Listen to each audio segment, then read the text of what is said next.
Afternoon. Welcome. My name is Raul Riesco. I'm a communications advisor for the City of Huntington Park. And I want to thank you for joining us today here at Huntington Park City Hall. We've convened this press conference to share important information with the public regarding a recent arrest that was made by the Huntington Park Police Department that has brought renewed attention to critical issues of identification of federal immigration agents and community safety. Today's discussion is framed not just by the facts of the arrest, but by the broader policy questions it raises, questions the city has been grappling with for some time, and which led to a formal action by our City Council this past Wednesday night. Before we begin, I want to walk through the structure of today's briefing and introduce who our speakers will be. The first speaker will be Huntington Park Police Chief Cosme Lozano. Chief Lozano will be providing operational details on the recent arrest and what this has done and what this has to do with the role of proper identification. Afterwards, we will have Mayor Arturo Flores speaking, and he will be speaking to the larger implications of this arrest and explain why it reinforces the city's ongoing concerns about unmarked enforcement activity in our neighborhoods. Afterwards, the mayor and the chief will be available for individual interviews, and that would take place after the press conference. So at this time, I'd like to introduce Police Chief Cosme Lozano, who will be providing us with these operational details and provide the evidence that's been gathered during this recent arrest. Thank you. Yes, thank you, Raul. Good afternoon. My name is Cosme Lozano, Chief of Police of the City of Huntington Park. I am going to provide you a detailed account of an arrest that recently took place in the City of Huntington Park, which has prompted serious concern about public safety, impersonation of federal agents, and the need for proper identification and vetting of legitimate federal enforcement activities. On June 24th at approximately 10:20 p.m., Huntington Park police officers observed a gray Dodge Durango parked in a handicapped parking space at the 7000 block of South Alameda Street.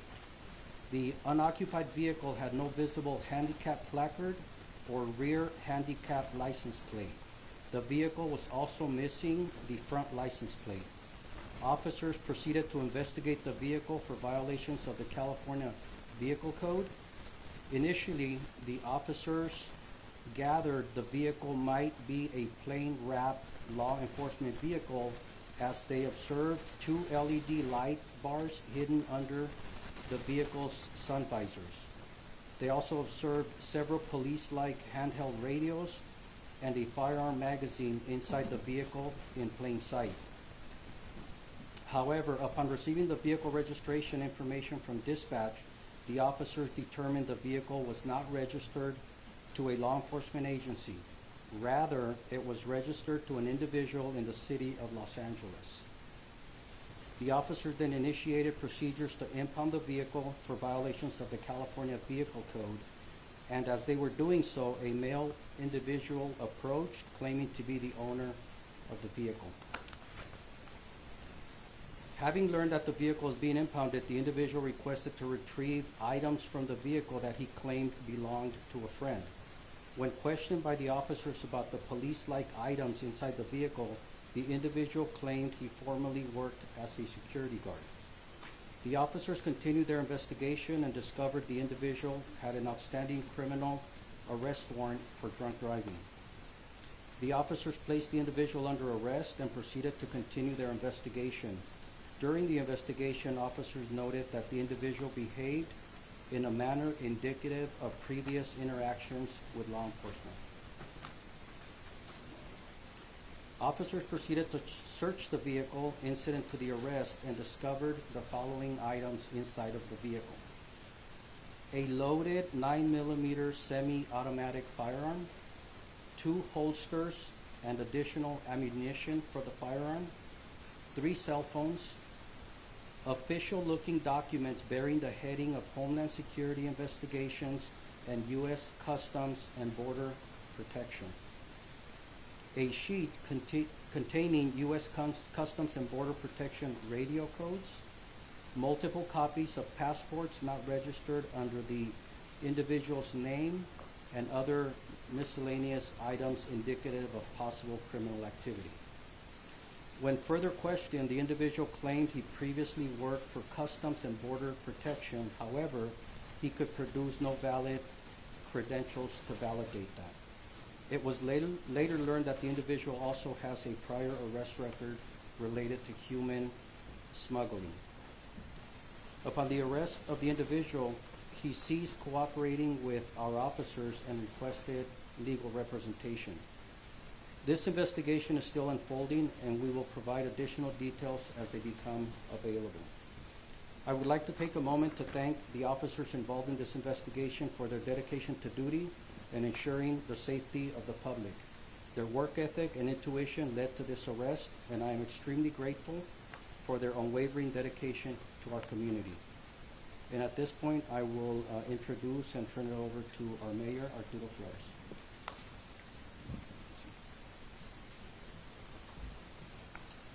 Good afternoon. Thank you guys, everyone, for being here today. Today's discussion centers on a troubling incident that took place this past Tuesday night, a case that exemplifies the broader issues facing our community. When federal enforcement agencies operate without accountability and common sense.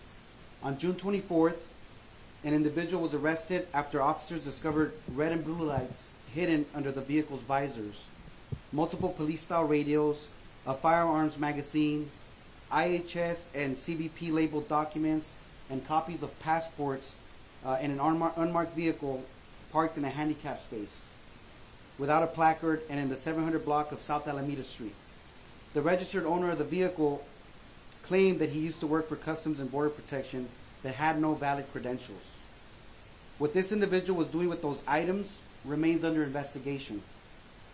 But the presence of law enforcement style equipment without any verified authority raises serious concerns.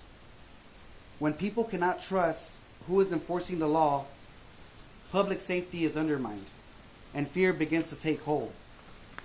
These are not isolated fears. Across the region, residents are reporting encounters with individuals claiming to be federal agents, driving tinted and unmarked vehicles, wearing plain clothes, and refusing to show identification.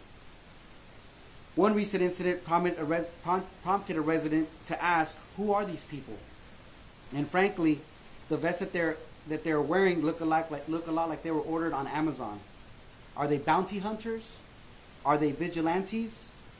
These questions reflect a larger breakdown of trust and accountability. In Huntington Park, where many families are mixed-gender immigration status, this kind of ambiguity is not only unacceptable, it's dangerous. When ICE and other federal agencies choose to operate in secret with no transparency, they don't just enforce the law, they incite fear. We cannot allow bad actors, whether they are rogue individuals or unauthorized impersonators, to exploit this confusion, to intimidate and extort our community. This is why on Wednesday night the City Council took decisive action and passed a resolution directing our police department to verify the identity of anyone claiming to be a federal immigration agent in our city. Let me be clear. Huntington Park is not attempting to obstruct legal federal operations. What we are saying is simple. If you are acting with federal authority, then show it. Identify yourselves. Do not hide behind unmarked vehicles, face masks, and vague credentials. Local law enforcement has spent decades attempting to build trust between the community and law enforcement. These actions by federal agencies only serve to erode that trust. It is a slap to the face of thousands of brave men and women who have sacrificed so much to earn that trust. There is a better way to conduct enforcement, one that does not terrorize neighborhoods or blur the lines between lawful action and dangerous intimidation or dangerous imitation. Excuse me. So to that end, I invite Secretary of Homeland Security Kristi Noem to openly and publicly discuss these issues. This is not how immigration enforcement in America should be conducted. Mass agents, unmarked vehicles, and refusal to identify yourself is not the image of a just and lawful government. It is the image of fear. You are targeting communities that are overwhelmingly made up of hardworking families, many who have been in this country for decades, who contribute to our economy, raise children that serve this nation, and who deeply are woven into the fabric of American society. The only reason we're in this position is because Washington has in fact failed to act. Congress has refused to pass comprehensive immigration reform, and now local communities like ours are paying the price through chaos, confusion, and through the weaponization of fear.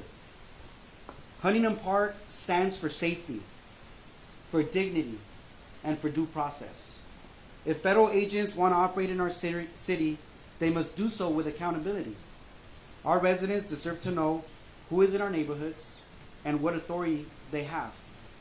Before I conclude, I want to leave everyone with a thought. Imagine one day you decide to leave everything you have ever known behind, to search for the opportunity of a better life for you and your family.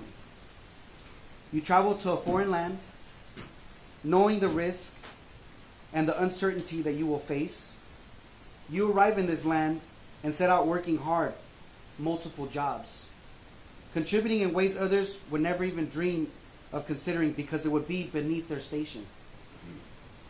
Day after day, you sacrifice time with your family, the trivial pleasures of life, and your own health just to give your children the opportunity of experiencing a life in a better way. Now imagine, after all this effort, all this sacrifice, working in silence and obscurity, you are confronted with mass individuals working at the behest of evil people.